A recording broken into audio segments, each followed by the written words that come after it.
Hey, this is Chris. I'm here today to talk about Need for Speed Shift, the latest in the Need for Speed franchise from Electronic Arts. Now, to be perfectly honest, the Need for Speed franchise hasn't been good in recent years, so a couple years ago, EA dispersed the development of the franchise amongst different developers. Need for Speed Shift is the first game to be released under this setup, and it comes to us from Slightly Mad Studios, the guys behind the great GTR series for the PC. The result is easily the best Need for Speed title in years, and perhaps arguably the best one in the franchise ever. Go, go, go! Have fun!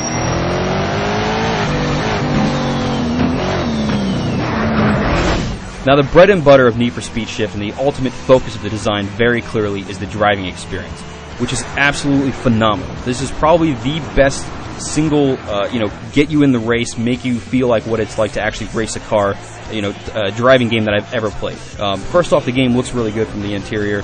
The cars look pretty accurate and all that's great. But what makes it is, A, the sense of speed, which is phenomenal.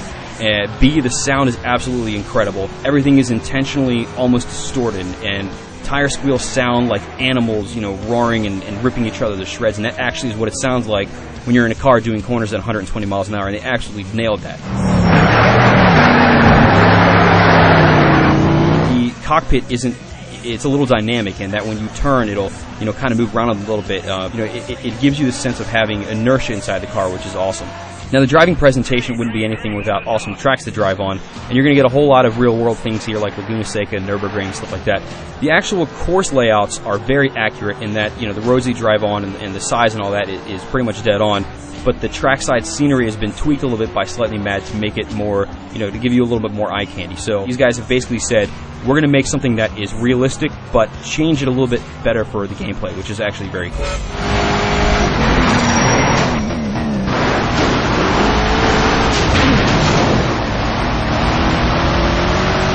The game, while it is definitely much more simulation heavy than past Need for Speed games, it's still not a complete simulation racer in that the controls are still a little arcadey.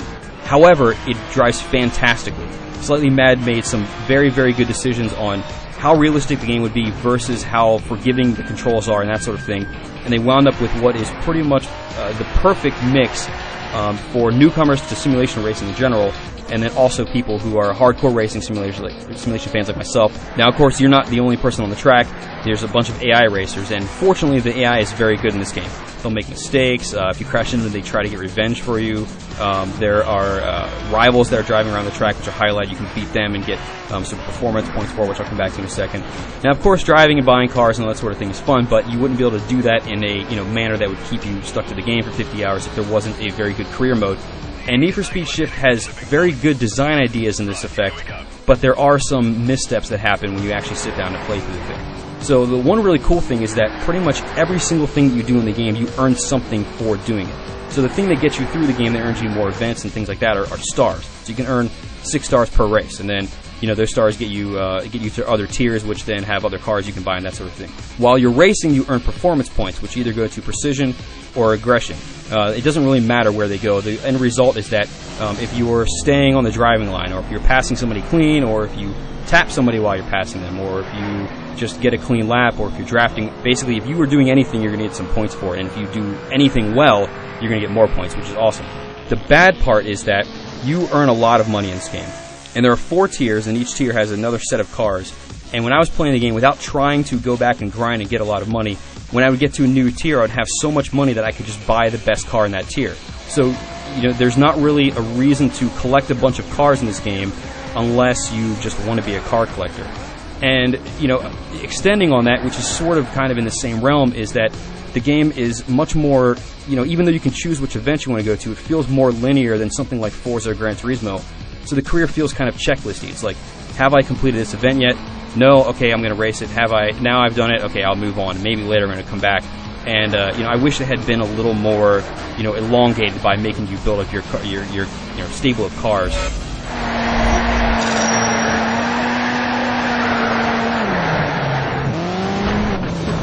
So in the end, Need for Speed Shift is very, very clearly the best Need for Speed game we've seen in a long time. And like I said at the beginning of this, possibly the best Need for Speed we've ever gotten. The driving mechanics and the actual experience of being in a car is 100% fantastic. Slightly Mad Studios absolutely nailed that part. The career mode could have been a little bit better, a little less checklisty, but the fact that you're getting points and stuff constantly is very, very good. So, I mean, if you are a racing fan at all, you need to play this game 100%. For the full written review, head over to IGN.com.